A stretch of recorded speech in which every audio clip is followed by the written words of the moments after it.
Het Cambuurjournaal wordt mij mogelijk maken door bouwgroep Dijkstra Drijsma en Wierda Partners Vermogensbeheer.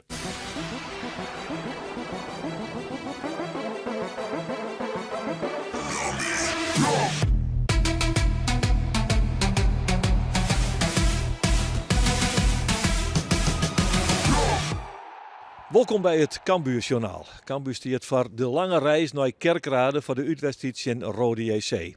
En dat na een week waarin wel het een en ander gebeurd is. Zo wierder bij gelijks de zwiere blessure op een ei van Jordi van Delen in de thuiswedstrijd in NEC. Het blijkt dat hij weer zwier blesseerd is, al is het net de kruisbaan. Trainer Henk de Jong leidt het even uit. Nou, dat liep het net goed, maar het is gelukkig net de kruisbaan. Het is wel een orenbaan wat ik krijg jet ha. En hij werd geopereerd en hij maar strekking dat hij midden februari, rond maart, dat het er weer is. Toch weer een klap voor hem, voor de club ook, hè? Ja, hij doet hartstikke goed, meer reserveaanvoerder. Dat doet er echt heel goed, maar hij is echt aan het ontwikkelen. Hè? In het begin hier alleen wat moeite om weer in dat ritme te komen, maar mooi stilzitten. Nou, dat is hartstikke goed. Maar zijn rol is ik volle grutter in de ploeg dan alleen maar voetballer. Hij die echt goede dingen. En, ja, heel vervelend voor hem, maar er zijn altijd nog wat ergere dingen. En we gingen gewoon van het positief uit dat hij midden februari er weer is. Het wie ek de week dat bekend werd dat Cambuur in de beker lotte had tegen Feyenoord. Thuis, dat is voor zelfs een fantastisch affiche. Net sinds dat feit dat Feyenoord een beetje in de nederklit zit, is het met Dick Advocaat toch weer een halftal om rekening mee te houden. En het bleef een topwedstrijd. Thuis tegen Feyenoord, dat betekent 10.000 man erin. Het krijgt aan alle kanten een geweldig affiche om te spelen. Mooi, sportief, prachtig. Mooi affiche voor de club. En het just, hè, we zijn echt goed bezig met de hele club, met iedereen erbij. En dan kom ik dit soort dingen op die paard. Dat is altijd zo. Dat gaat hand in hand. En vandaar is het heel belangrijk dat we hier met z'n allen mooi achter kunnen staan. Nou ja, en dan krijg je zulke partijen. En laat maar komen. Hartstikke leuk. Maar ja, het gaat mooi om het oors. En in dit stadion, het Parkstad Limburg stadion, had Cambuur nog nooit weten te winnen. Op het vroegere Kalheide Eknet trouwens. Dus het zou wel eens een bijzondere jong worden kennen.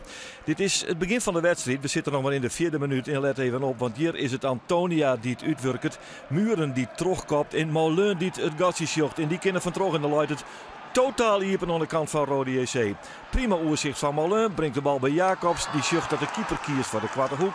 En schoot hem in de lange. En binnen 4 minuten zit Cambuur op een 1-0 vastsprong in Rode JC. Een prima uitgangspositie. Het balbezit is van Roda, maar hier komt Cambuur er heel rap uit. Dit duel werd zelfs mooi woend terug Muren. En de loopactie van Molen is echt prima. Dat hield ik van het oorzicht trouwens. Want dat leidt hem heerlijk del voor Jamie Jacobs. En hij scoort zijn zondergoal voor Cambuur. In Cambuur, ja, dat spelen Rode JC eigenlijk totaal naar de galamiezen in de eerste jelhoer. En zo nou en dan wist Rode JC eruit te komen. En dat weer dan benamend via de rechterkant.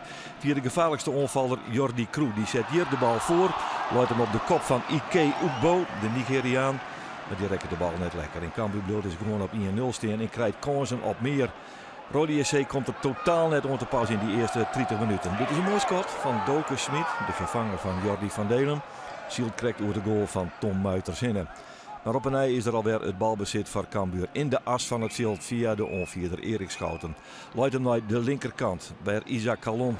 Weer een groot gevaar weer. Sambisa komt er doorheen, leidt hem ook waarom en dan kan het schot correct net komen. En zo ja, komt Cambuur correct net on grote kansen ta. Maar is het wel de volle beter voetbal in de ploeg, zocht ik trainer Henk de Jong. Maar dan komen we staren gewoon na een goed jaar oren even in een orenfase van de wedstrijd. Want dan gaat het hier straks mis bij de verdediger van Cambuur, Sambisa. Die liet balverlies, gaat het duel vol om, maar verliest het duel en dan gaat hij de diepte in. En dan kan Rode JC eruit komen. Ik zei het al, op de rechterkant, want daar lijkt vaak het gevaar. Erik Schouten, die liet het al hier wat gebeuren. Doke Smit kan de bal echt niet onder controle krijgen. En poef, daar leidt hij erin. Ike Ugbo. Nou scoort hij wel. En na 34 minuten is het gewoon 1-1 in Kerkrade. Nou ja, wat hiet gewoon. Het hier had ik een 3-0 voor Cambuur wezen maken, maar dat is het dus net. En zo knokt Rode JC hem, maar een beetje help van de verdediging van Cambuur hem weer in de wedstrijd waarom. Daar komt de voorzet. Daar is het Doke Smit die de bal kwijt is en Ugbo die een bal shot. En zo is het 1-1. Daar krijgt Cambuur even een mentaal tikje van, want de laatste minuten van de eerste helft. Ja, daar is het eigenlijk de ploeg uit Kerkrade die het domineert. En altijd maar weer via die rechterkant werd het gevaar bij kwam. Via Kroe. Kappen Hakken, kappen, prachtig. En dan voorzetten. En dan de inzet van Romario Rush. Maar die rekken de bal net lekker. En zo gaat die nice goal van Sonny Stevens. De tweede helft komt Rode JC beter uit de startblokken als Cambuur. En hier is eigenlijk al de eerste mogelijkheid voor Niels Verburg, centrale verdediger van Rode JC. Hier direct invliegende kinderen en dan hier Cambuur achter de feiten omroen. Maar staren gewoon weten de Ljouters het initiatief toch weer te pakken. En ja, ben ze op ziek naar de winnende goal. Daar moeten we even geduld voor hebben. Hoewel dit schot van Isaac Calon een prachtig schot is. Via de boetekant van de peel gaat hij eruit. Heerlijk sketten, keeper kansloos, boetekant peel. Maar ik Rode JC kan gevaarlijk worden. Hier dan maar de inzet. Nee, krijgt net. Ja, het zijn al hier van die momenties werd Rode JC zeker wel scoren kunnen hier. Maar het hier echt nooit lid. En zo bleef het 1-1 in deze wedstrijd in Kerkrade. Waarin, ik zei het al, Rode JC in het begin van de tweede helft eigenlijk de wat betere ploeg hier. Dan gaan ze weer over die rechterkant, weer via Kroe. Kan hij dan bij Oegbo komen? Ja, maar Oegbo had nou het lekkere schot net in huis. Sonny Stevens, de keeper van Cambuur, kan makkelijk redden. En Stadion pakt Cambuur gewoon het initiatief door. Oh, dit is een leuk moment. Hier komt Mitchell Paulussen in het veld. Hij vervangt Jarcinho Antonia. Mitchell Paulussen, jarenlang speler van Rode JC, nou bij Cambuur. Komt net echt op een basisplak daar, maar hij kreeg minuten in zijn eigen stadion, dit ik het zou zeggen. Hier komt de prachtige voorzet van Calon. En daar is dit een spitse goal of net? Ik dacht het wel, hè. Robert Muren van zijn 11e doelpunt bij Cambuur.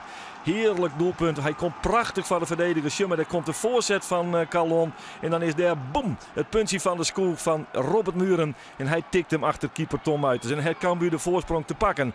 En dan is het een kwestie van vasthouden. Maar dat valt in Tafelseld. Hier komt er nu een hele moeilijke situatie. Maar dan is het de invaller Sima Kala die de bal net in de goal krijgt. Maar een beetje geluk dat wel. Maar ik een prima reactie. Dit keeper Sonny Stevens zijn doel vrij te houden. Maar Rode JC gaat terug. Hier weer maar een nog prachtiger mogelijkheid van Simi Kala. Maar het is de keeper van Cambuur, Sonny Stevens, die zijn doel weer vrij houdt. En Cambuur wint met 2-1 in Kerkrade. En dat had ze in de historie nog nooit gedaan. Nee, maar nou wel. En ze zei een paar kansen aan, maar ja, ze spelen op een counter. In thuiswedstrijd. En dan mag het spul je maar even meidje, hè, in die verdediging. En we hadden kansen aan. En ik vond dat met name het eerste jaar vond ik echt top. Die wint fantastisch het eerste jaar hoor. Die spelen ze alle hoeken van het veld op. Ja, dat is ook hoe we trainen en hoe de jongens bezig binnen met je al. En hoe we zullen team, ik met mijn staf en dat zeg ik elke week. Maar dat is echt uniek. En dat zorgt terug in de wedstrijd. Hè. Het idee dat we hebben. Alleen we spelen de bal te snel uit. Dat bedoel ik mij. We komen goed terug en dan zit een tegenstander op 10 meter en jou hem maar voor. Je hoeft de tegenstander net uit te stappen. Hè. Dus daar maken we van de week maar wij mee aan de gang. Jimmy Jacobs, wat hebben jullie er een spannende avond van gemaakt, zeg? Ja, voor ons wat mij betreft iets te spannend. Ik vind dat we de eerste half uur hartstikke goed hebben gevoetbald. En vergeten we eigenlijk door te drukken. Want laat ik zo zeggen, het gevoel hadden we allemaal wel. Dat we het in de eerste helft, de eerste half uur al af konden maken. Hebben we niet gedaan. Werden we slordig. En Roda komt goed terug. En we winnen uiteindelijk nog, maar inderdaad te spannend, ja. Ik wou even naar die 4e minuut. Dan hangt hij er al in. Heerlijk lekker vrij met z'n tweeën. Molen die hem precies op tijd afgeeft. En je houdt het overzicht lekker, hè? Je hoeft niet eens zo hard te schieten. Nee, precies. We hebben afgelopen week op training geoefend. In principe was het een soort van 3-2. Met Robin aan de bal. Robert in de spits, die maakt ruimte. Ik hou hem breed. En hij speelt hem goed voor me. En keeper staat korte hoek en ik kan hem rustig in de lange hoek schuiven. Dus lekker voor mij. En dit is de stand. Cambuur in de Graafschap op 30 punten. Hebben we wat oorstaannaam van NAC Breda, dat verleer. De beide ploegen staan dus bovenaan. Onderaan nog altijd FC Dordrecht. Zo'n puntjes uit 14 wedstrijden. Een prima overwinning van Cambuur dus in het 4e Kerkrade. Na je weekend dan spelen de Ljouters weer. Maar let op, dat doen ze net op Vreetioen, maar op Snijntemiddag. Thuis in Almere City. En dat betekent dat het Cambuurjournaal er een dialetter is. Op de man die, dan ben we te patiënt. Graag gedaan.